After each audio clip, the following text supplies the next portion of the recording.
Assalamualaikum, selamat datang di Relevan Hati. Semoga menjadi pribadi yang lebih baik. Assalamualaikum warahmatullahi wabarakatuh. Innal hamdalillah wassalatu wassalamu ala Rasulillah wa ala alihi wa sahbihi wa man tabi'ahum bi ihsan ila yaumil qiyamah. Ibu-ibu dari seluruh majelis taklim yang hadir pada kesempatan hari ini, semoga ibu-ibu dikuatkan pundaknya, dilapangkan hatinya di dalam kesabaran, dijadikan jiwanya memiliki samudra keridhaan dan keikhlasan. Tentunya kita memohon kepada Allah supaya kita ditebalkan keberkahan di dalam kehidupan kita dan dilejitkan kita pada kebenaran-kebenaran tauhid dan sunnah di dalam perjalanan hidup kita. Puncak kehidupan orang yang beriman itu terletak pada keberkahan. Puncak materialisme itu terletak pada kemewahan dan kekayaan. Dan itulah sesuatu yang berbeda. Tidak salah kalau orang kapitalisme selalu mengejar kemewahan. Tapi bagi orang yang beriman, puncak kehidupan orang beriman itu terletak pada keberkahan demi keberkahan yang kita peroleh. Ibu sadar, tidak ada yang diminta oleh para nabi kecuali mereka meminta supaya mereka diberikan keberkahan. Makanya doanya Nabi Isa itu sederhana, tetapi dipuji oleh Allah dan diabadikan oleh Allah di dalam Al-Quran. Ketika Nabi Isa itu berdoa secara lirih, tetapi diabadikan Allah di dalam Quran. Wa ja'alani mubarakan ainama kuntu. Ya Allah, jadikanlah aku berkah dimanapun aku berada. Makanya Nabi Isa itu berkah. Dan salah satu berkah yang didapatkan Nabi Isa itu ketika akan dibunuh oleh Bani Israel, Allah angkat menuju ke langit. Allah hidupkan Nabi Isa sampai hari ini. Nafas yang kita hirup itu sama dengan nafas yang dihirup oleh Nabi Isa. Dan Nabi Isa nanti akan turun kembali menyelesaikan tugas paripurna, yaitu adalah membunuh Dajjal. Dan itu keberkahan yang tergambar pada kehidupan Nabi Isa. Wa ja'alani mubarakan ainama kuntu. Makanya permintaan saya itu kalau berdoa, ngikut kepada Nabi Isa, wa ja'alani mubarakan ainama kuntu. Saya tidak pernah minta supaya murid saya banyak. Saya tidak pernah minta majelis taklim saya banyak. Saya tidak pernah minta terkenal. Saya mintanya saya berkah dalam setiap urusan yang saya lakukan. Makanya itu pula yang kita dapatkan ketika Nabi Nuh, setelah beliau itu kapalnya terombang-ambing, ketika banjir bandang, ketika Allah menurunkan azab kepada kaumnya Nabi Nuh. Apa doa pertama kali yang diminta oleh Nabi Nuh? Rabbana anzilna manzilan mubarakan fih. Ya Allah, tempatkanlah aku di tempat yang engkau berkahi. Dan itulah yang menjadikan Nabi Nuh akhirnya ditempatkan pada satu tempat di mana tempat itu menjadi cikal bakalnya kehidupan seluruh manusia sampai hari ini. Itulah berkah. Inilah yang selalu kita minta. Terkadang kita sudah tergoda dengan kapitalisme. Kadang-kadang kita lebih meminta kuantitas daripada kualitas. Padahal puncak kehidupan orang beriman itu adalah keberkahan. Tidak ada perkara yang paling besar Allah turunkan kepada manusia kecuali adalah keberkahan. Karena kekayaan tanpa berkah hanya meninggalkan kegelisahan di waktu malam. Keterkenalan tanpa berkah hanya menjadi sebab beratnya beban di dalam kehidupan. Kesenangan tanpa berkah itu hanya menjadi penyakit yang akhirnya menyempitkan hati dan jiwa kita. Mintalah berkah. Anak yang diberkahi itu lebih melapangkan hati daripada anak yang sekedar pintar. Semoga Allah memberkahi kita. Amin. Alhamdulillah, tentunya senantiasa kita menata kesyukuran kita kepada Allah. Karena derajat di surga itu diperoleh dengan 3 amalan, kata Imam Ibnu Qayyim. Sabar di dalam setiap ujian, syukur dalam setiap kelapangan, dan ridho dalam setiap ketentuan takdir. Masing-masing dari kita itu menjalani ujiannya beda-beda, Bu. Ada di antara ibu-ibu diuji dengan suaminya, berarti ibu sedang menjalankan peran ujian untuk menebalkan arti kesabaran ketika menghadapi suami tidak sesuai dengan harapan. Ada di antara ibu-ibu mendapatkan suami yang baik, suami yang pengertian, support kepada apapun yang ibu lakukan, berarti ibu sedang diuji dengan kesyukuran di dalam apa yang Allah berikan pada kehidupan kita. Dan terkadang ada yang diberikan ujian yang berat di dalam kehidupannya. Makanya maaf, kita ini manusia pelakon yang menjalani tugas kita dan peran kita beda-beda. Makanya kenapa kita tidak boleh ngomentari orang? Karena kita tidak bisa mengukur ukuran sepatu orang dengan ukuran kita.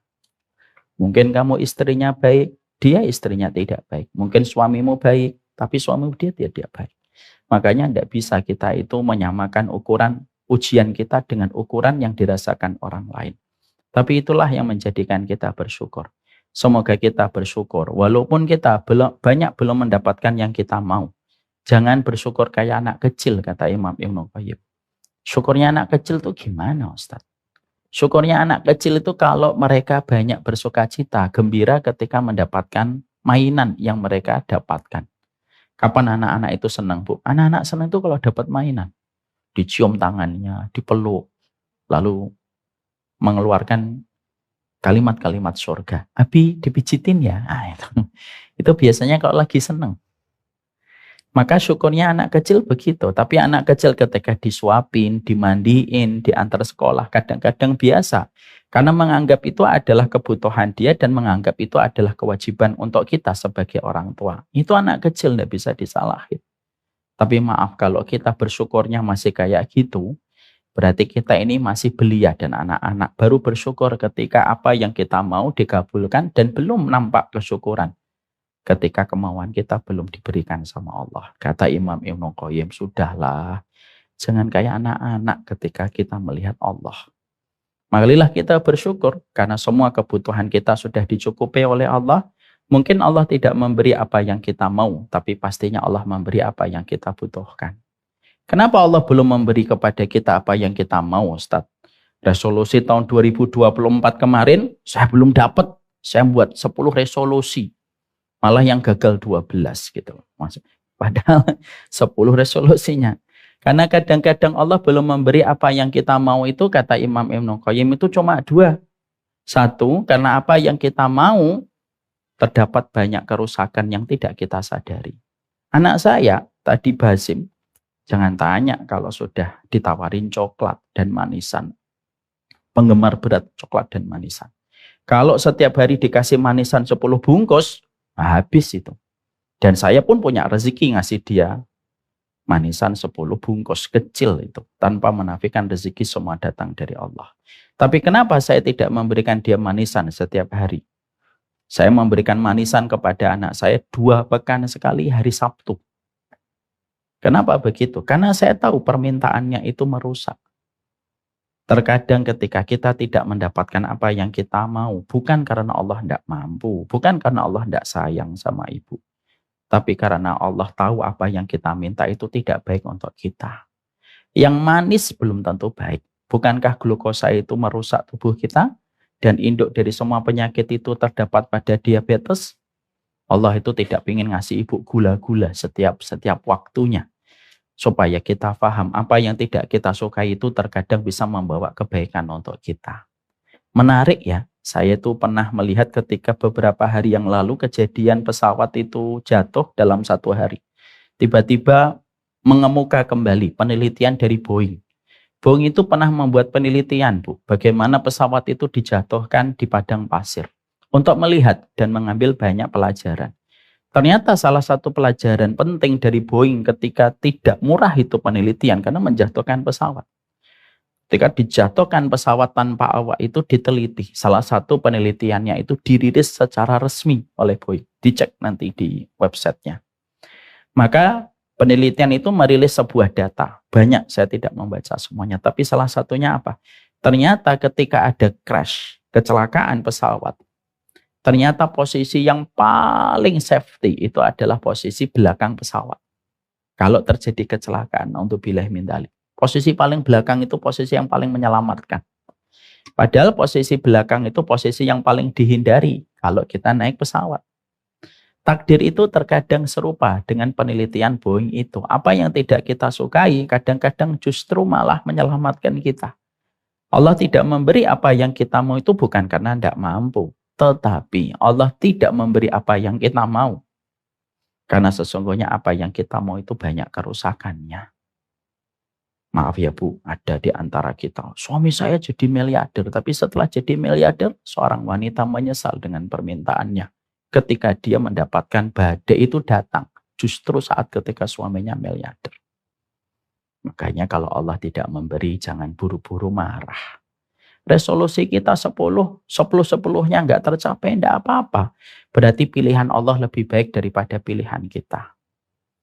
Ya, berapa banyak laki-laki ketika ditolak lamaran kepada akhwat, dia menyesal, dia sedih.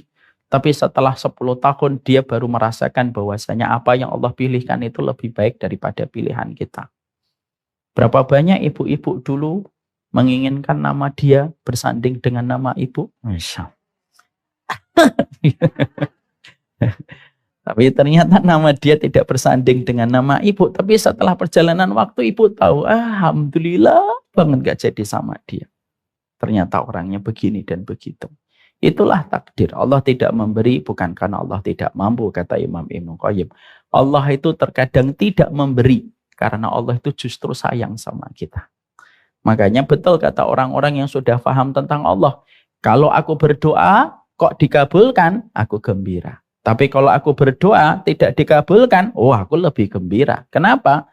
Karena kalau aku berdoa dikabulkan, itu pilihanku. Tapi kalau aku berdoa tidak dikabulkan, berarti Allah tidak meninggalkan aku dan memilihkan aku dengan pilihan yang lebih baik. Simple, sederhana, tapi berat aplikasinya. Itu yang pertama. Yang kedua, kadang-kadang Allah tidak memberi apa yang kita mau itu kenapa, Bu? Karena Allah yang mengatur waktunya. Belum diberikan hari ini. Diberikan pada saat yang tepat. Karena hadiah itu ketika diberikan pada saat yang tidak tepat, itu biasanya tidak terlalu berharga. Maaf ya, Bu. Ibu ngirim saya hadiah buah. Tapi ibu tidak tahu kondisinya ketika kami lagi safar umroh. Akhirnya buahnya diterima di rumah, tapi tidak bisa langsung saya makan. Saya terimanya nanti setelah 2 minggu baru pulang, buahnya sudah layu dan tidak sesegar pertama kali ketika baru dikirimkan.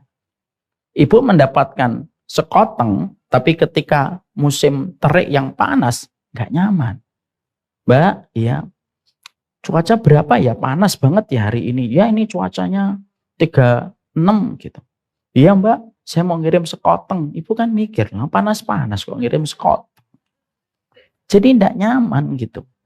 Tapi ketika hujan deras malam-malam gitu, rintik-rintik gitu ya. Lalu akhirnya tiba-tiba sahabat kita ngomong, Mbak di rumah Mbak, iya nih hujan terus nih di Bekasi. Lu kok Jakarta Selatan nggak hujan? Ya mungkin Bekasi lebih berkah gitu misalnya. Ya udah saya kirim sekoteng ya, Masya Allah gitu. Minum sekoteng itu terasa nikmat Bu. Yang ngaturkan Allah, bukan kita. Hidup itu bukan apa yang kita mau. Hidup itu adalah apa takdir yang Allah berjalankan dalam kehidupan kita. Kalau ibu belum diberi, mungkin besok. Kalau mungkin belum diberi, mungkin lusa.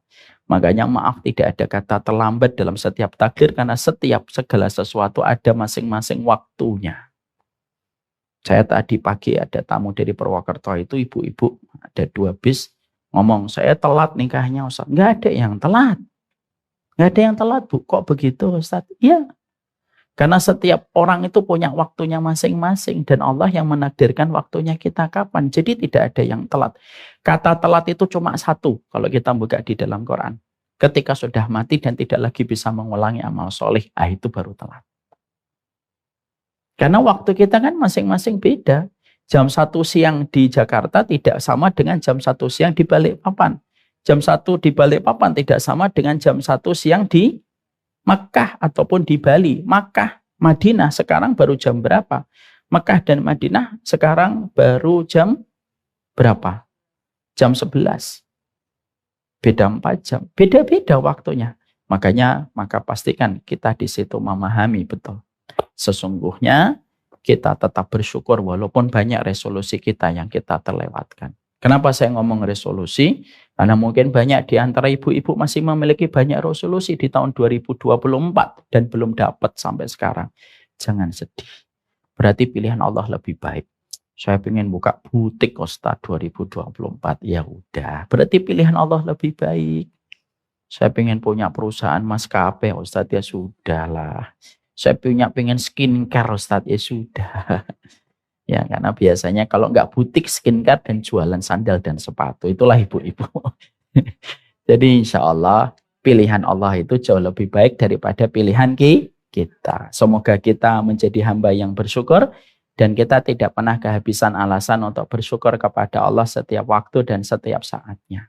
Semoga Ibu bersyukur, tidak perlu membandingkan kehidupan kita dengan kehidupan siapapun.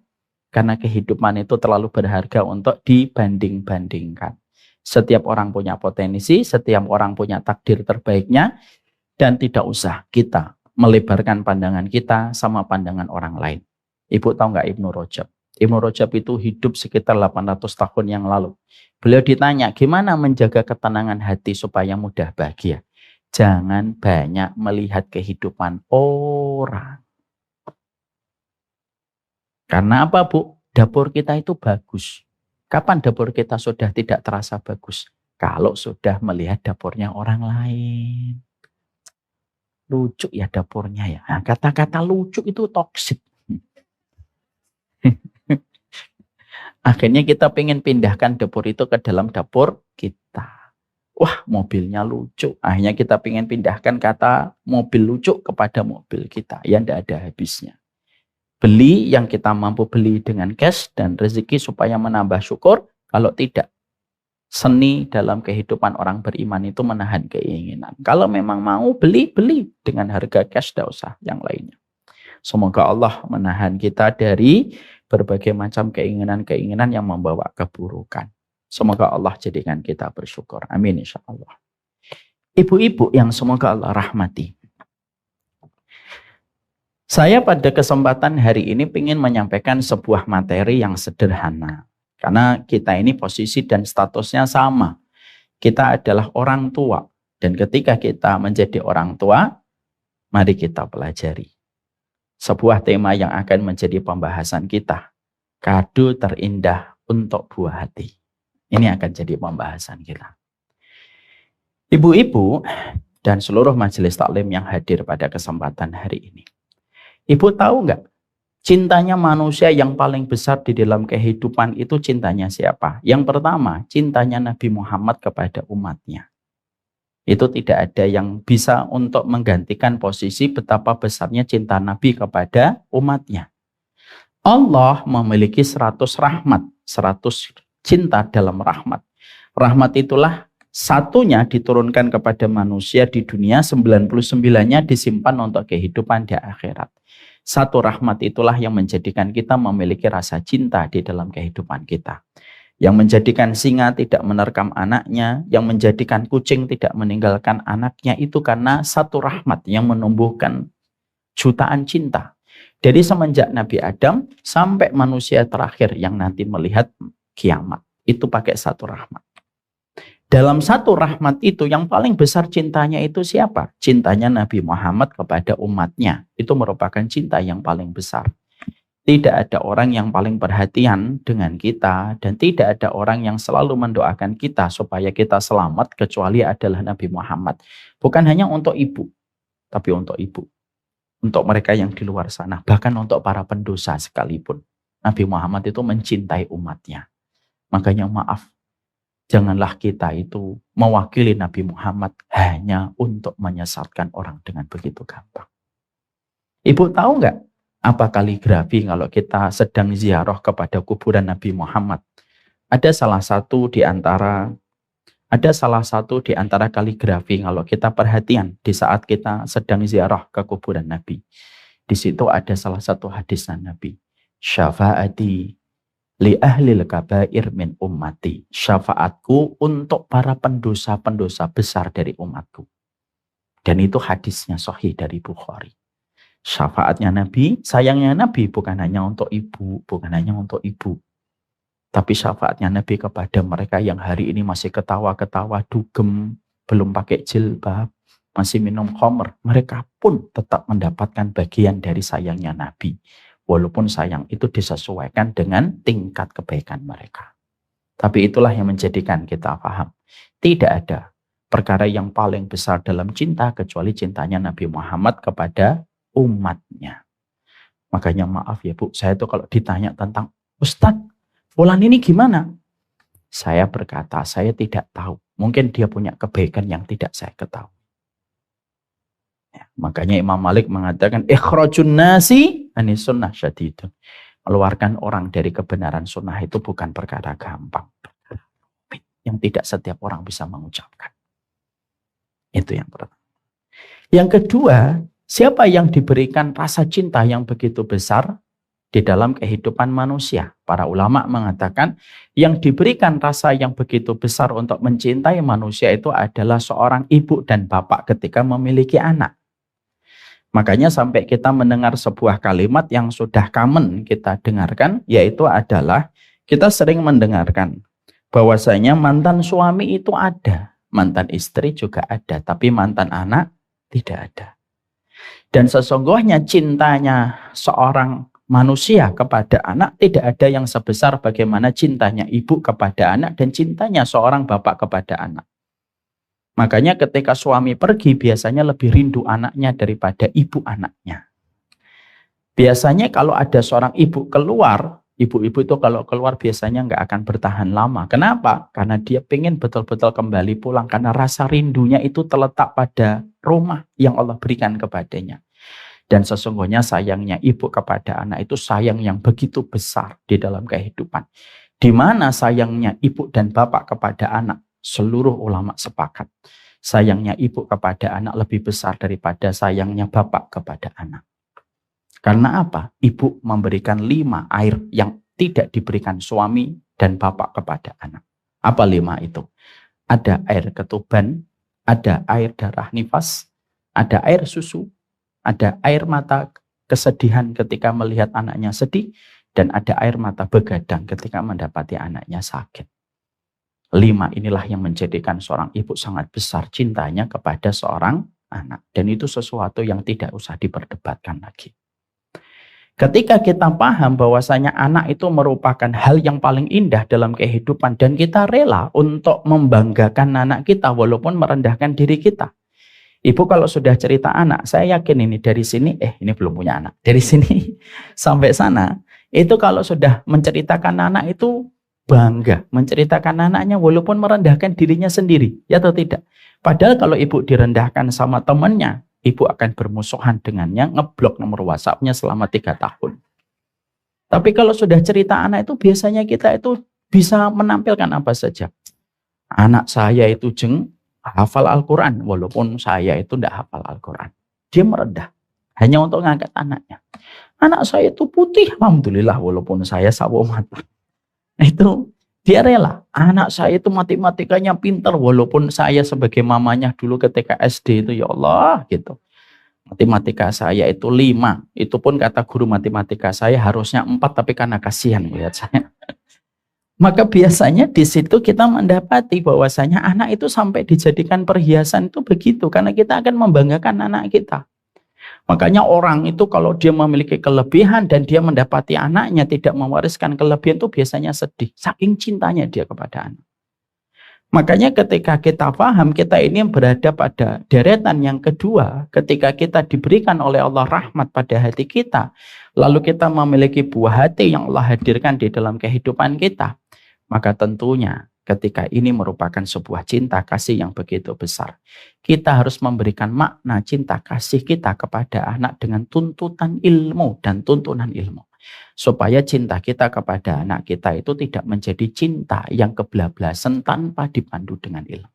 Karena apa? Cinta tanpa ilmu, Bu, hanya melahirkan anak yang justru akan menjadi bumerang bagi ibu. Cinta tanpa ilmu itu hanya menjadikan ibu akan menyesal di masa tua. Dan cinta tanpa ilmu yang kita berikan kepada anak, itu akan menjadi bulir-bulir air mata yang disesali oleh seorang ibu ketika di masa senja. Dia sering bertikai dan bermusuhan dengan anak dia sendiri. Apa perkara yang paling berat, Bu? Syekh Utsaimin, salah satu ulama besar itu mengatakan, hal yang paling berat itu ketika seorang manusia ditakdirkan menjadi orang tua, ketika kamu memasuki usia senja. Kamu tidak bisa ngobrol dengan anakmu dan anakmu memusuhimu. Dan justru memberikan loyalitas kepada teman gengnya. Daripada loyalitas kepada dirimu sebagai mamahnya dan sebagai papahnya. Maaf ya Bu, hari ini anak itu kadang-kadang loyal sama gengnya, tapi tidak loyal sama mamahnya. Kadang-kadang loyal itu sama circle-nya, tapi tidak loyal sama bapaknya. Dan itu sudah diisyaratkan oleh Nabi. Tidak terjadi hari kiamat. Sampai kamu menjumpai pada hari itu. Anak tidak pernah loyal kepada bapak ibunya, tetapi dia loyal kepada teman-teman pergaulan yang dia miliki di luar rumahnya. Hadisnya sahih. Maka itulah perkara yang menjadikan kita tentunya tidak ingin mendapatkan benturan demi benturan. Karena terkadang benturan yang kita peroleh pada kehidupan itu bukan karena Allah yang jahat. Kadang-kadang benturan yang terjadi pada kehidupan kita itu karena ada kesalahan yang kita lakukan sehingga menimbulkan musibah. Jadi kalau anak lalu ditakdirkan untuk menjadi musuh bagi kita, jangan buru-buru kita mengatakan inilah ujian dari Allah. Jangan cepat-cepat menarasikan diri kita itu adalah orang yang beriman terlalu instan. Tapi kita tidak mengevaluasi kesalahan kita. Kadang-kadang anak itu menjadi musuh bagi kita itu karena ada kesalahan yang kita lakukan tanpa kita sadari. Lalu kesalahan itu membenturkan kita dengan banyak benturan di dalam kehidupan. Karena kan sebenarnya kehidupan itu kalau boleh kita bagi secara sederhana itu kan dua. Ada manusia yang sifatnya itu terbentur, sebagaimana kata Tan Malaka. Terbentur, dia sadar. Akhirnya dia memperbaiki diri, terbentuk. Ada orang kayak gitu. Ada orang yang kedua yang sebenarnya kalau boleh saya mengambil kesimpulan dari tulisan Tan Malaka, apa itu? Ada orang itu yang sebenarnya terbentuk tanpa mengalami benturan. Kapan? Kalau dia senantiasa berpegang dengan ilmu sebagai tuntunan. Makanya maaf ya Bu, kesulitan yang kita rasakan itu jangan langsung dinarasikan, itu ujian dari Allah. Jangan cepet-cepet. Kenapa kita nggak boleh gitu Ustadz? Nanti kita pelajaran hidupnya tidak ada.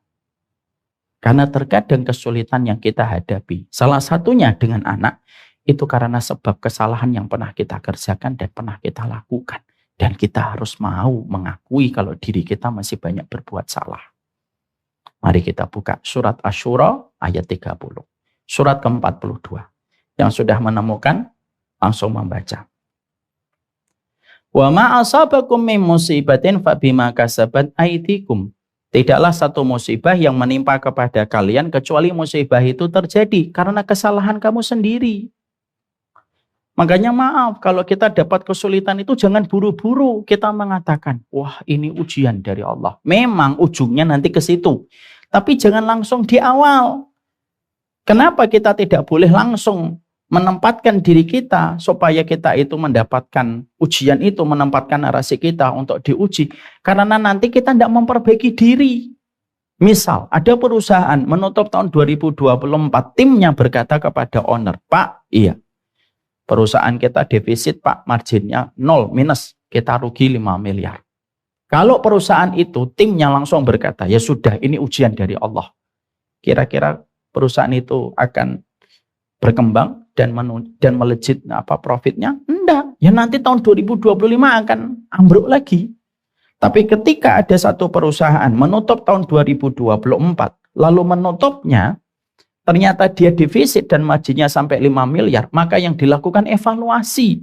Dan ketika mengevaluasi ketahuan, oh ternyata ada kebocoran-kebocoran dana. Setelah didatangkan akuntan ketahuan kebocorannya di sini, kebocorannya di sini, kebocorannya di sini. Dan akhirnya dievaluasi. Dan ketika sudah dievaluasi akhirnya ketahuan. Dan akhirnya diperbaiki. Dan itu akhirnya di tahun 2025 melejit itu perusahaan karena mereka telah mengevaluasi. Sama Bu di sini.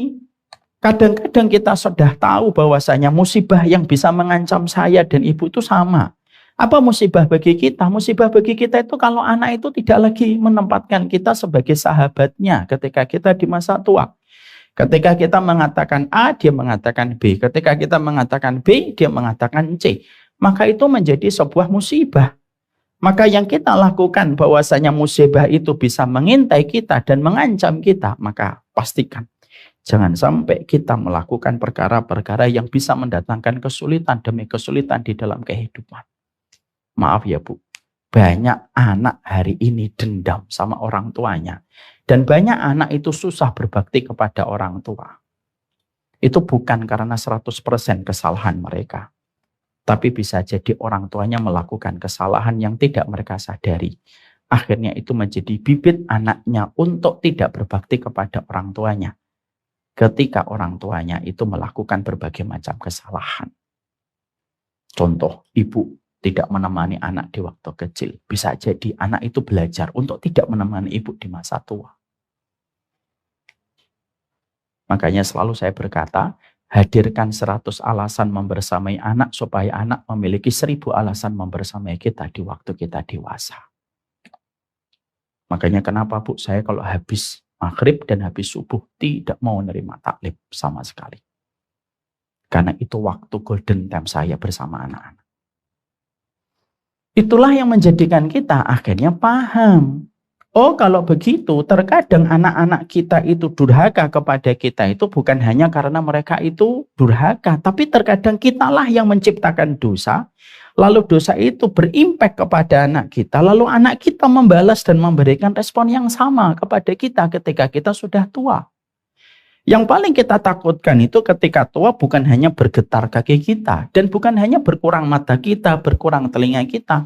Tapi yang paling kita takutkan di masa tua itu apa? Anak tidak nyaman ketika ngobrol dengan kita sebagaimana mungkin dulunya kita tidak nyaman ngobrol dengan anak kita dan sibuk dengan handphone kita ketika kita mendapati anak bertumbuh kembang. Makanya ingat perkataan Nabi, kama tadi nutudan, sebagaimana kamu memperlakukan, begitulah kamu akan diperlakukan. Makanya itu yang kita paling khawatirkan. Ibu, ada salah satu tayangan saya dipotong oleh salah satu akun. Saya tidak tahu akun mana. Tim saya ngasih. Lalu berkata, ini Ustadz ada akun tapi penting untuk dijadikan bahan kajian. Oke. Ketemu saya di atas. Mana akunnya? Ini Ustadz. Akun ini, Masya Allah, engagementnya gede banget Bu. Ada satu tayangan video saya, itu sampai jutaan yang nge-view. Bukan masalah engagement jutaannya. Tapi mari kita belajar dari komentarnya. Komentar atas video itu ribuan, Bu. Di antara ribuan yang komen itu, hampir 50% yang lebih, itu komennya tidak sebagaimana yang saya harapkan. Ibu tahu nggak apa isi videonya? Isi video itu sederhana. Ayo, kita belajar memaafkan orang tua. Terlalu berat hati kita untuk menyimpan nama yang kita benci. Kalau nama yang kita benci itu adalah bapak dan ibu kita. Hidup itu tenang kalau kita mengeluarkan orang yang kita benci di hati. Biarlah hati itu untuk Allah dan tidak untuk manusia.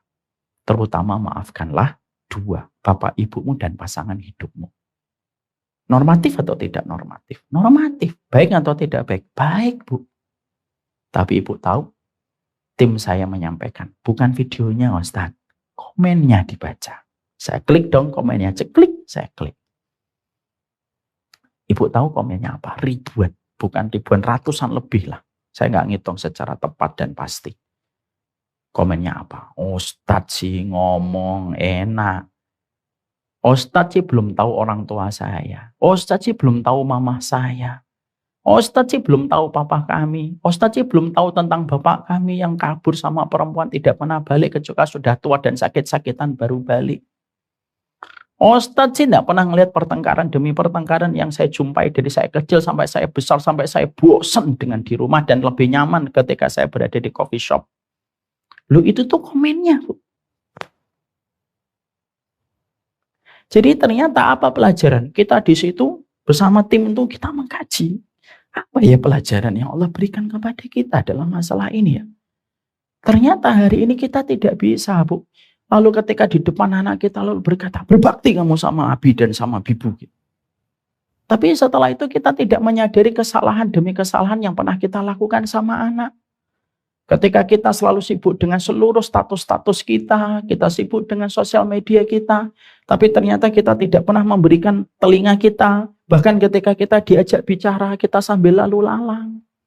Tanpa kita sadari bahwasanya bisa jadi kitalah sendiri yang membentuk kesalahan sama anak kita, lalu anak kita menjalankan peran sebagaimana peran yang dulu kita jalankan kepadanya. Kita kan nggak pernah tahu, Bu. Ada kejadian, Bu, kisah nyata, Bu, di sini, Bu. Di YouTube masih ada. Ada orang tua kaya, Bu, menceritakan tentang apa yang peristiwa yang pernah terjadi di waktu pandemi. Dia itu lagi duduk sama peralatan laptopnya ketika sedang rapat online. Ada bapaknya, beliau sudah sepuh. Bapaknya itu keriputnya, ubannya itu sudah nampak. Maka bapaknya itu nanya, nah ini apa, ini apa, ini apa.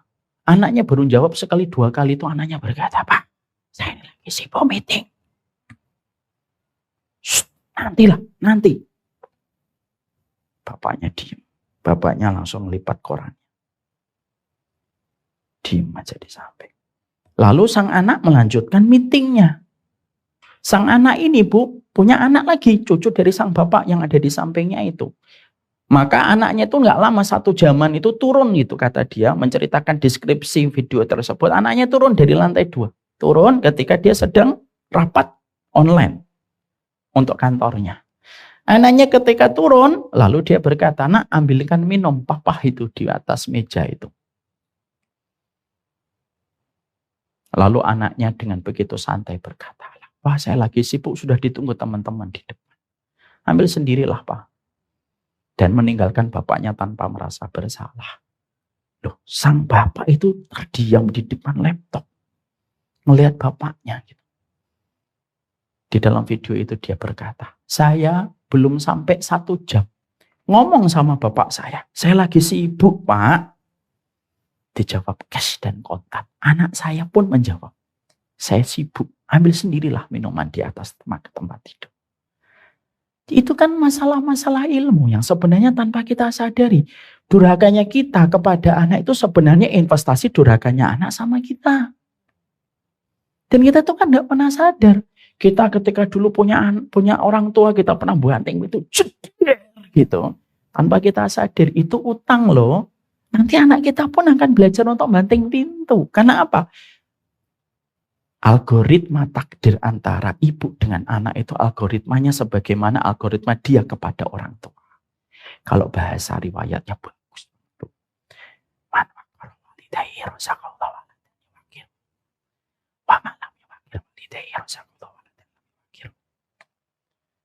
Anak itu kalau hormat sama orang tua, dikasih anak yang hormat kepadanya. Anak yang tidak hormat kepada orang tua, dikasih anak persis. Dia pun akan mendapatkan anak yang tidak hormat kepadanya. Ini kan ilmu, Bu.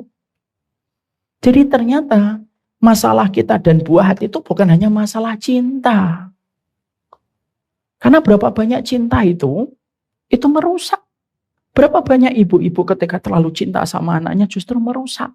Akhirnya anaknya menjadi anak mama, tidak bisa berdiri di atas kakinya sendiri, tidak bisa mandiri. Bukan karena dia yang salah. Mamahnya terlalu memanjakan. Bahkan salah satu penyakit mental illness yang saya tahu, NPD, Narcissistic Personality Disorder, yang ketika itu diajukan ke psikolog itu biasanya lepas tangan, Bu. Apa ini? NPD. Waduh, NPD. Tidak bisa. Sekalian ke psikolog. Jangan belajar psikologi juga. Kalau NPD itu sudah ke psikolog itu lepas tangan biasanya. Maaf kalau saya salah dibenarkan. Tapi yang saya tahu dari beberapa orang mengatakan begitu. Karena NPD itu harus digempur dengan obat, Bu, kalau dalam bahasa medis. Ternyata kalau kita pelajari NPD pun disebabkan karena pola asuh yang salah.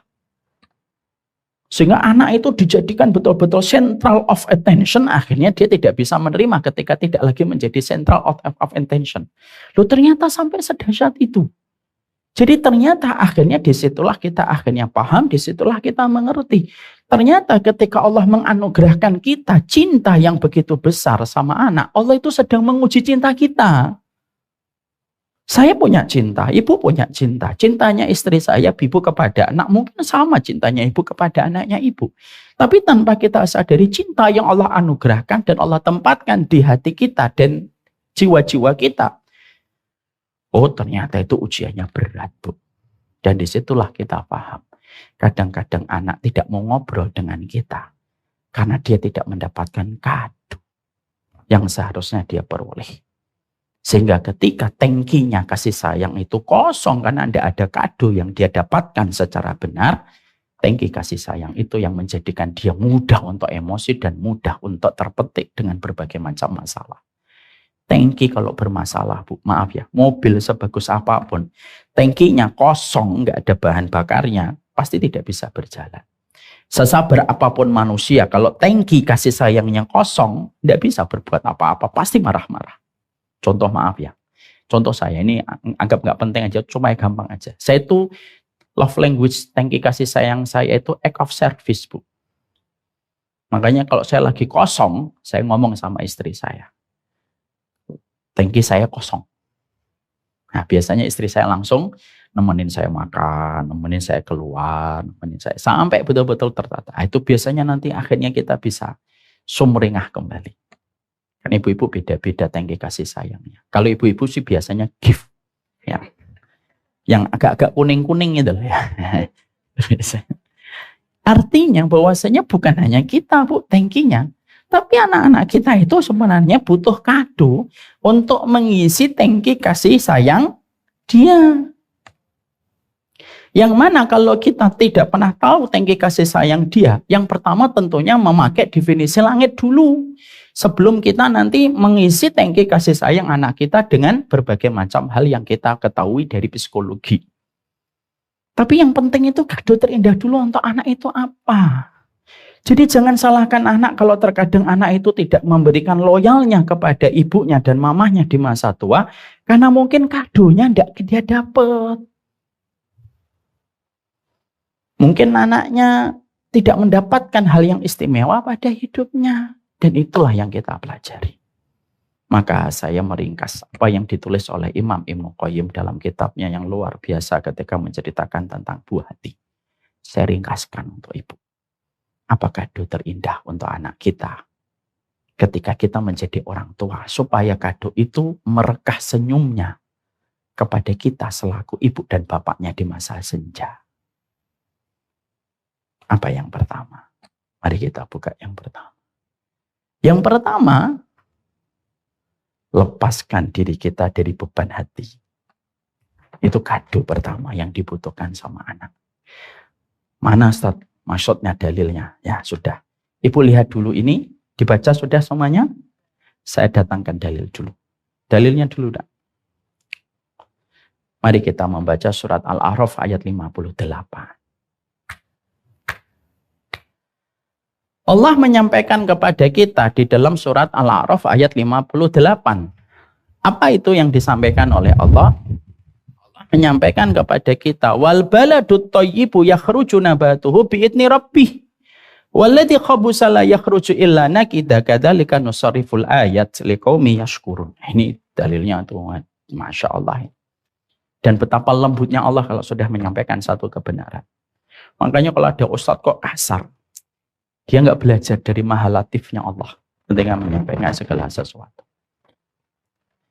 Allah itu menyampaikan dari tanah yang baik, tanaman-tanamannya tumbuh subur dengan seizin Allah. Dan tanah yang tidak subur, tanaman-tanamannya pun hanya tumbuh merana. Kadang-kadang demikianlah kami mengulang tanda-tanda kebesaran kami bagi mereka yang bersyukur. Ibu tahu nggak? Ini tuh sebenarnya bicara tentang apa? Tanaman, Ustadz. Iya, tapi bukan itu makna sebenarnya. Allah itu sedang bicara tentang perempuan, Bu. Paham di sini, Bu? Perempuan itu atau seorang wanita, ini kenapa?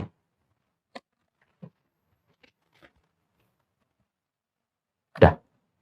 Seorang wanita itu disebut oleh Allah dengan kalimat yang sangat lembut, tetapi ngena sekali. Wal baladut thayyibu yakhruju nabatuhu bi'idni rabbih. Sesungguhnya perempuan itu kayak tanah. Kalau dia thayyib, dia subur, maka akan mengeluarkan tanaman-tanaman yang baik. Dan tanaman-tanaman yang subur, lagi segar buah-buahnya. Bi'idni rabbihi, dengan izin dari Allah. Waladzi khabusa la yakhruju illa nakida. Dan tanah yang tidak subur akan menjadikan pohon itu menjadi merana. Dan begitulah ayat ini menjadi perenungan bagi mereka yang bersyukur. Disinilah para ulama, kembalikan ke poin 1. Disinilah para ulama lalu mengabarkan dan menerangkan kepada kita, Bu. Pertama kali hadiah terindah yang diberikan oleh orang tua, terutama ibu dan seorang bapak kepada anak itu apa? Bagaimana seorang ibu ketika dia sudah mulai memiliki anak dan ketika dia sudah mulai menikah, dipastikan ibu itu harus selesai dengan berbagai macam masalah-masalah hati. Karena apa yang ada pada masalah hati secara genetik diserap oleh sang anak selama 9 bulan dan keluarlah anak itu dengan membawa apa yang diserap oleh ibunya ketika dia dikandung selama 9 bulan. Insya Allah medis membuktikan ini. Sebelum saya sampaikan secara medisnya, saya sampaikan sebuah kisah nyata dari kisah Israiliyat. Ibu tahu nggak, kenapa Nabi Yakub itu memiliki banyak anak? Anaknya ada berapa? Anaknya Nabi Yakub ada berapa? 12. Berapa istri? 2 istri. 10 anaknya dari istri pertama. 2 anaknya dari istri kedua. Ibu tahu ada kisah Israiliyat. Ini kisah Israiliyat ya. Artinya boleh menjadi perenungan, tapi tidak boleh menjadi dalil.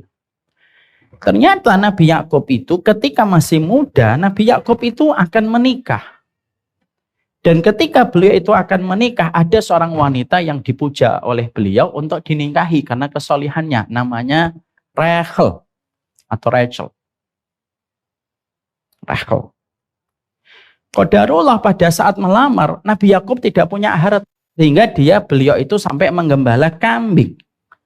Maka ketika sudah menggembala kambing beberapa tahun menjadi mahar. Dan ketika akan menikah ternyata Rachel ini punya kakak namanya Leah. Dalam Israiliyat. Tahu kan Israiliyat Bu? Hadis-hadis yang datang sebelum Nabi Muhammad itu namanya hadis Israiliyat. Tidak boleh membenarkan, tidak boleh mendustakan. Ketika Nabi Yakub ini akhirnya menikahi Leah, maka pada saat itulah ternyata bagaimanapun Nabi Yakub tetap manusia biasa. Dia masih menyimpan keinginan untuk menikahi Rachel. Sampai punya anak 10, akhirnya dia juga menikahi Rachel. Di dalam hukum syariat sebelum Nabi Muhammad masih diperbolehkan menggabungkan kakak adik dalam satu pernikahan. Akhirnya dari Leah punya 10 anak. Dari Rachel punya 2 anak, Bunyamin dan Nabi Yusuf. Ternyata Leah ini tahu betul dan dia menyimpan cemburunya itu besar sekali, Bu. Sebagaimana cemburunya Hajar kepada, sebagaimana cemburunya Sarah kepada Hajar, istrinya Nabi Ibrahim. Maka rasa cemburu itu akhirnya terwariskan dengan baik kepada sang anak. Dan itulah kenapa mereka tidak suka dengan Yusuf 10 anak ini. Maka maaf, saya kurang setuju kalau ada yang mengatakan ini karena Nabi Yakub itu pilih kasih. Jangan ngomong gitu. Tidak baik ngomong sama Nabi seakan-akan Nabi itu tidak becus ngurusin anak. Tapi ternyata di situ kita mendapati ada beban hati yang dimiliki oleh Leah pada saat itu, sehingga akhirnya terwariskan kepada anaknya. Anaknya tidak suka kepada Yusuf karena secara genetik dia dapatkan itu dari ibunya, sehingga akhirnya itulah yang menjadi salah satu sebab sebagian para ahli tarikh, sebagian ahli sejarah itu mengatakan beban yang dimiliki sama anak itu biasanya karena warisan yang dia dapatkan dari orang tua. Maaf ya Bu, penyakit saja secara genetik bisa turun kepada anak. Ibu menderita diabetes, ada anak laki-lakinya berpotensi menderita diabetes. Beberapa hukum kanker itu dalam beberapa kasus ada beberapa kanker yang bisa turun kepada anak. Maka inilah yang menjadikan kita akhirnya paham. Para ulama itu berkata, pertama kali hadiah terindahnya seorang anak sampai menjadi anak, itu sebenarnya kado pertama kali itu apa? Pastikan ketika mengandung itu dia berusaha untuk menjaga dan menetralisir hatinya dari berbagai macam penyakit. Jangan ada dendam kesumat, apalagi dendam kesumat, Bu. Mari kita sama-sama menghilangkan itu. Setiap orang punya potensi dendam kesumat. Saya tuh sampai mikir loh, Bu. Kenapa ya kok nama surga itu pintunya itu salah satunya pintu memaafkan? Ibu tahu kan pintu surga itu ada 8. Pintu sholat, puasa, pintu sedekah, pintu jihad, pintu aiman. Pintu aiman yang 70.000 orang masuk surga tanpa hisab, tahu? Itu namanya pintu aiman. Pintu ridho, pintu taubat. Yang ke-8 itu unik. Pintu memaafkan. Saya tuh mencoba menggali apa ya, kenapa kok kalau sholat dinamakan pintu surga, maklum. Karena memang sholat itu ibadah terbaik dalam ibadah fisik. Kalau ridho, tobat, saya maklum itu dinamakan pintu surga. Kok tiba-tiba nyempil itu pintu memaafkan? Oh, ternyata memaafkan itu dahsyat betul dalam kehidupan. Karena ternyata kualitas kehidupan kita itu dimulai ketika kita mengeluarkan nama dari beban hati kita untuk kita benci. Dari yang kita benci. Kenapa? Ternyata membenci itu energinya itu tidak pernah selesai, Bu. Dan diperlukan energi yang tidak pernah selesai untuk terus membenci. Makanya maaf ya, menjadi pemain sinetron itu yang paling gampang itu protagonis atau antagonis. Protagonis, dia nggak senyum, nangis, selesai. Coba yang antagonis, marah-marah, melotot, kadang-kadang sampai ngos-ngosan dia. Makanya kita kalau habis marah-marah itu kan lelah atau tidak lelah? Lelah. Energi kita langsung keluar kalau habis marah-marah itu. Makanya kadang-kadang kalau habis marah-marah ibu-ibu itu biasanya pengen keluar sebentar. Pengen minum teh, menenangkan dirinya. Karena membenci itu merupakan hal yang berat. Lah kita ini kadang-kadang tidak menyadari dan banyak suami itu tidak menyadari. Ketika istrinya hamil, dia tidak menenangkan istrinya. Dia terkadang, naudzubillah min dzalik, bukan berarti kita memojokkan saudara kita yang salah dan khilaf ya. Tapi kita belajar dari banyak suami itu, istrinya lagi hamil malah dia selingkuh. Dan itu akhirnya membentuk dan membekas di dalam hati seorang ibu. Dan itu terwariskan kepada anak. Anak saya itu Bu tadi yang nomor 6. Nomor berapa ya? Nomor 6 ya. Anak saya nomor 6 tadi yang ngotot nomor 3 tadi. Itu punya kebiasaan Bu. Kebiasaannya itu begini. Kalau sedang khusyuk. Kalau sedang duduk niat YouTube begini dia. Ini kebiasaan secara genetik ini bukan kebiasaan saya ini. Ini kebiasaan bapak saya, Bapak Umar Faruk. Bapak saya itu kalau lagi khusyuk, begini dia. Ngeliat TV-nya itu sambil duduk di atas kasur gitu, ngeliat TV misalnya, begini. Kalau lagi ngisi apa gitu, begini. Loh, itu melewati satu generasi bernama Umar Mita, satu generasi dilewati, turun kepada anak, turun. Ibu sering nggak ngelihat kebiasaan ibu makan pete turun sama anak makan pete? Ini saya ambilkan contoh-contoh yang gampang dipahami. Kebiasaan ibu yang terkadang gini kan sering kan suami kita bilang, persis kayak maknya ini. Atau kadang-kadang ibu ngomong persis sama bapaknya ini. Karena terwariskan Bu. Makanya kenapa sebagian ulama itu mengatakan sebelum kamu nikah, tobat dulu. Kenapa kok para ulama itu nasihatnya kalau menikah itu gampang? Nih, para ulama itu kalau dikasih nasihat, suruh ngisi nasihat pernikahan, maka mereka itu mengatakan apa? Sudah, tobat.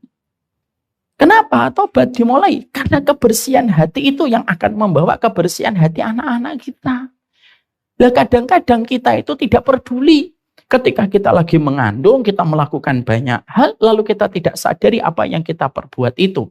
Justru menjadi kado terburuk anak kita ketika anak kita menanggung dan memikul perkataan itu seumur hidupnya. Bahkan maaf ya Bu, perkataan kita saja itu dalam dunia medis itu sekarang sudah mulai banyak penelitiannya. Bahkan sampai jenis kelamin pun jangan sampai kita ngomong di depan perut dari istri kita. Misalkan seorang suami dia pengen anak laki-laki. Ternyata setelah di USG mengatakan, lah perempuan.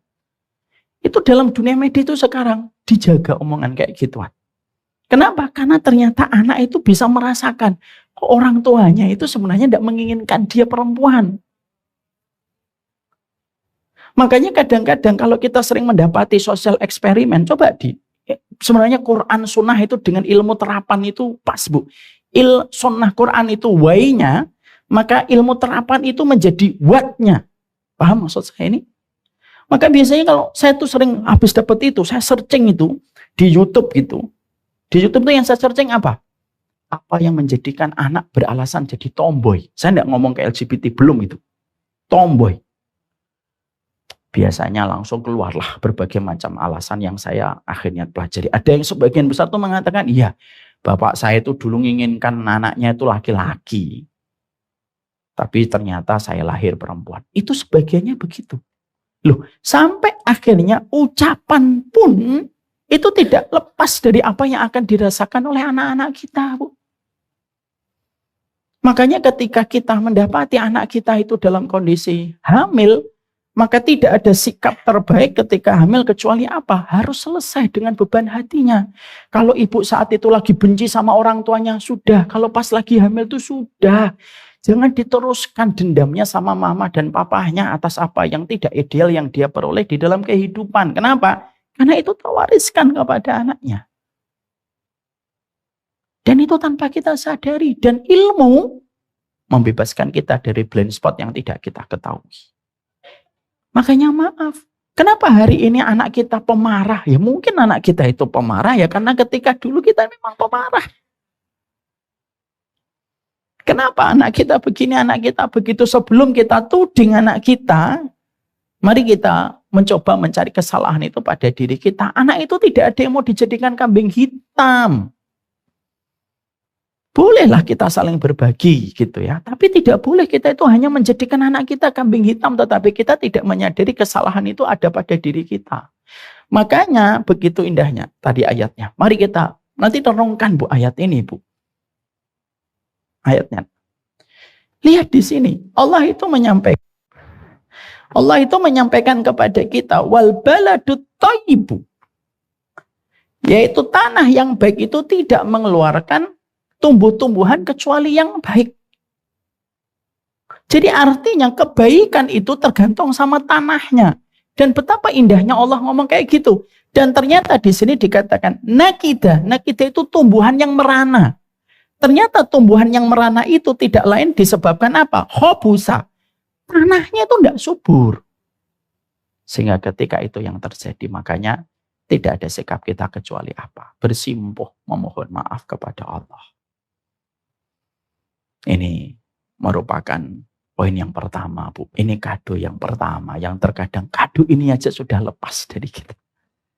Ya Allah, saya dulu ketika hamil begini, suami saya begini.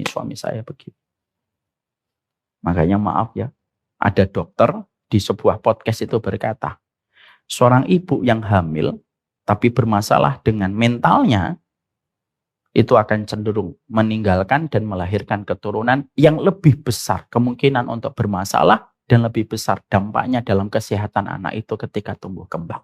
Yang ngomong dokter, bukan saya. Makanya maaf ya, tanpa bermaksud merendahkan dan menyudutkan.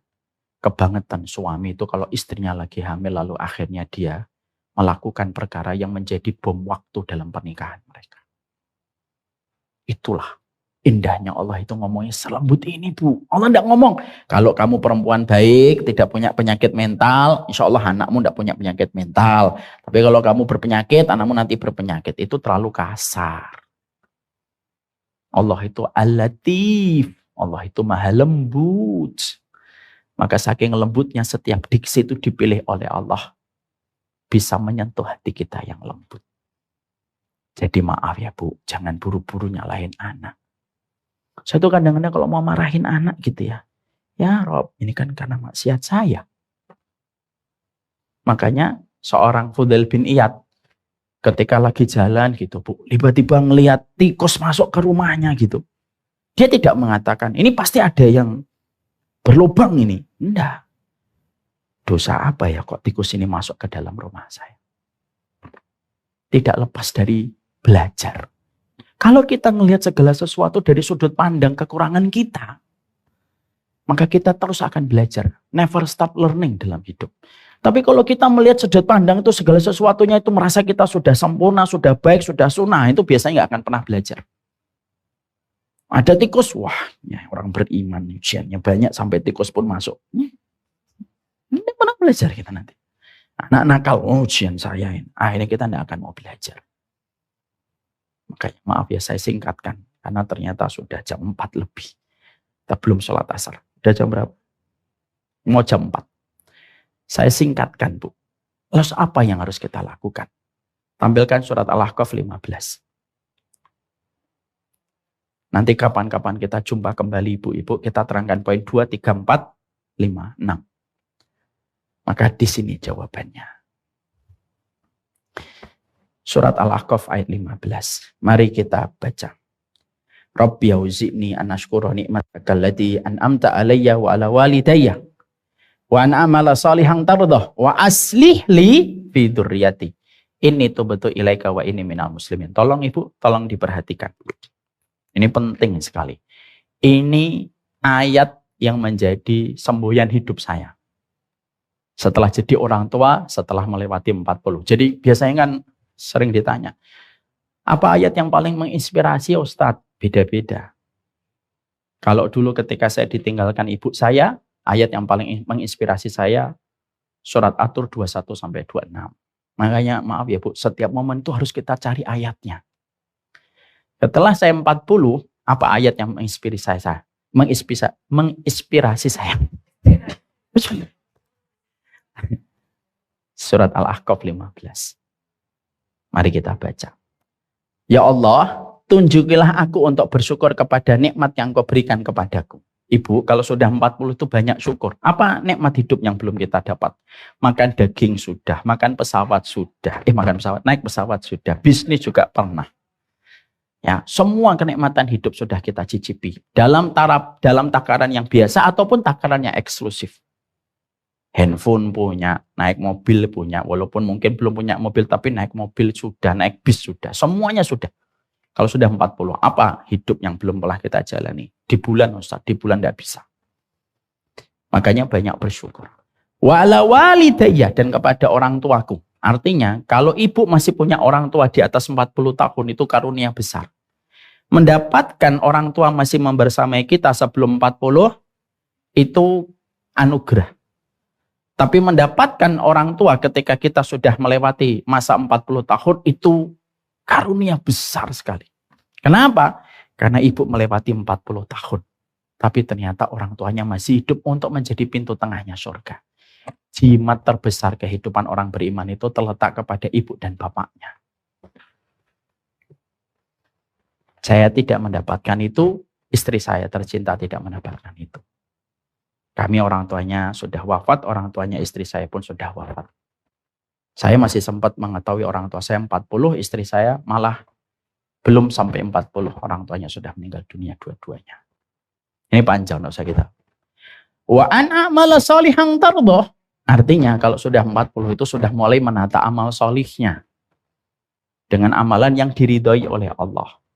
Jangan lagi ambisi terhadap dunia berlebihan. Tetap kita bekerja, tapi tidak boleh ambisi. Karena apa? Sudah memikirkan babak kedua yang tinggal menghitung waktu ketika wasit meniupkan peluitnya dengan kedatangan malaikat maut. Kalimatnya, spotlightnya Bu, di sini. Wa aslih li fi dzurriyyati. Coba kita baca artinya. Berilah kebaikan kepadaku dengan memberi kebaikan kepada anak cucuku. Artinya, kalau sudah 40, yang betul-betul menjadi harta yang paling berharga untuk kita itu apa? Anak kita solih, Bu. Kalau anak solih, ibu tidak usah ngomong panjang lebar. Dia kalau milih rumah, pasti dekat dengan rumahnya, Ibu. Kalau milih pekerjaan, pasti tidak pernah lepas untuk meminta pertimbangan dari ibu. Kalau minta jodoh pun, juga akan pasti memperhatikan bagaimana persetujuan dari ibu. Karena sesungguhnya Imam Qurtubi berkata, nikmat terbesarnya manusia itu ketika sudah masa senja itu apa? Anaknya solih. Mari perhatikan. Ya Allah, solihkanlah diriku, fi dzurriyyati, dan kepada anak keturunanku. Jadi kita itu fokus kalau 40 tahun itu mensolihkan anak. Maaf, suami ibu kalau tidak pernah ngajak anaknya ke masjid, kalau udah 40 tahun sudah, ajak anaknya ke masjid, bangunkan itu subuhnya. Tempelkan kelingking kakimu dengan kelingking kaki anakmu sebelum semuanya terlambat. Ya, solihkan aku, solihkan keturunanku. Tapi perhatikan apa kalimat setelahnya. Ini tubtu ilaika. Saya tobat ya Allah. Apa korelasi antara kesolihan anak yang kita minta sama Allah dengan permintaan kita bertobat? Loh, korelasinya kuat. Allah tidak akan menjadikan kamu dan keturunanmu solih kalau kamu belum tobat kepada Allah. Anak kita tidak solih karena kita tidak bertobat sama Allah. Makanya kalau kita ngaji, ya Allah, saya ini tobat saya. Semoga jadi sebab kebaikan anak saya. Kenapa kalimat setelahnya bukan ini solaitu, ini tasodaktu, ini hajastu, ini amartu. Kenapa kalimat setelahnya itu tidak mengatakan saya sholat, saya puasa, saya sedekah, saya umrah? Enggak. Tapi kalimat setelah yang dipilihkan oleh Allah ini, yang memilihkan Allah ini. Pemilihan-pemilihan ini itu ada korelasinya semuanya dan ada ilmunya dalam ilmu tafsir. Dalam ilmu tafsir itu ada namanya munasabat. Korelasinya Allah itu meletakkan di sini itu ada maknanya. Karena setiap Allah berkata itu tanpa lepas dari ilmu dan hikmah. Kenapa kalimat setelahnya minta kebaikan sama anak itu kita bertobat. Kalau kamu tidak bertobat, ini nggak dikasih sama Allah. Ustadz, saya dulu ketika hamil anak saya pernah marah-marah begini tentang mertua saya begini. Sekarang kita baru tahu, oh ternyata itu bisa menyebabkan anak kita juga mendapatkan akibatnya. Ini di sini kalau sudah terjadi, ini tuh betul ilaikah, tobat. Baru nanti Allah yang akan memperbaiki sisanya setelah kita bertobat kepada Allah. Apapun nanti yang Allah akan berikan setelah kita bertobat, kalimat setelahnya itu indah yang menjadi closing ayatnya. In muslimin, dan saya pasrah ya Allah, berserah diri. Apapun nanti setelah saya tobat, apapun yang kau berikan, aku terima dengan kelapangan hati dan keridhaan jiwa. Jadi mulailah dengan kita bertobat kepada Allah. Anak kita butuh hadiahnya kita itu pertama kali bertobat. Makanya anak itu yang paling sedih itu apa? Anak yang mendapatkan orang tuanya tidak segera bertobat. Makanya sering saya mengulang-ulang kalimat di dalam banyak kajian saya. Ada 2 waktu yang kita ini harus menarik tuas rem. Pada 2 waktu itu. Dan tidak bisa dilonggar-longgarkan lagi dan dimundur-mundurkan lagi. Apa 2 waktu itu? 1, kalau orang tuamu sudah meninggal dunia. Sudah. Jangan berbuat dosa. Kenapa? Nanti doamu tidak nyampe kepada orang tuamu yang berkalang tanah di dalam kubur. Kalau orang tua sudah meninggal dunia, sudah. Ribanya ditinggalkan. Dosa-dosanya ditinggalkan. Supaya doa kita menembus langit. Menyentuh kehidupan barzah orang tua kita di dalam kubur. Kalau tiba-tiba kamu tertarik dan tergoda dengan dosa, ingat waktu kamu mengkafani ibumu, ingat waktu kamu mengkafani bapakmu, jangan berbuat dosa. Karena yang dibutuhkan legasi terbaik orang tua itu dari anak itu apa? Kesolihan anaknya. Dan solihnya anak itu kapan? Ketika bertobat. Tidak setiap doanya anak kepada orang tua nyampe, Bu. Masa Ustaz? Iya. Mana dalilnya? Idza mata ibnu Adam inqata amaluhu illa min salasin. Kalau anak Adam itu meninggal dunia, terputus seluruh amalnya kecuali 3 perkara. Salah satunya apa? Waladun solihun yataulahu. Nabi itu mengatakan waladun solihun. Nabi tidak mengatakan waladun. Kalau Nabi mengatakan waladun, anaknya siapapun, mau dia minum khamr, mau dia dugem, mau dia minum apapun di diskotik, selama dia anak, berdoa kepada orang tua nyampe. Kalau Nabi kita mengatakan waladun, tapi memang Nabi kita tidak mengatakan waladun. Nabi kita mengatakan waladun solihun. Anaknya harus solih dulu, baru doanya melesat ke langit, nembus ke alam barzah orang tua kita. Makanya kalau ada orang tua sudah meninggal, kok anaknya masih berbuat dosa, masih zina, masih minum khamr, masih riba, yang kasihan itu adalah orang tuanya di dalam kubur. Yang kedua, kapan kita menarik tuas rem kemaksiatan itu? Yang kedua, yaitu adalah ketika kita sudah punya anak. Sudah tobat. Moga-moga tobat itu yang akan mengembalikan kualitas anak-anak kita ketika diatur sisanya oleh Allah. Apa itu point of view? Apa itu spotlightnya? Ini tuh betul ilaika. Saya bertobat. Itulah ayat, Bu, dahsyat. Ayat itu cermin kehidupan kita. Enggak ada. Ayat itu buat Umar Mita. Enggak. Ayat itu buat ibu, buat saya, buat anak saya, buat tim saya. Semua ayat itu relevan dengan seluruh manusia. Cuma kita ini terkadang hanya menerjemahkan ayat hanya untuk dapat pahala doang ketika membaca. Ini dahsyat. Baru membahas tentang urutan-urutannya saja.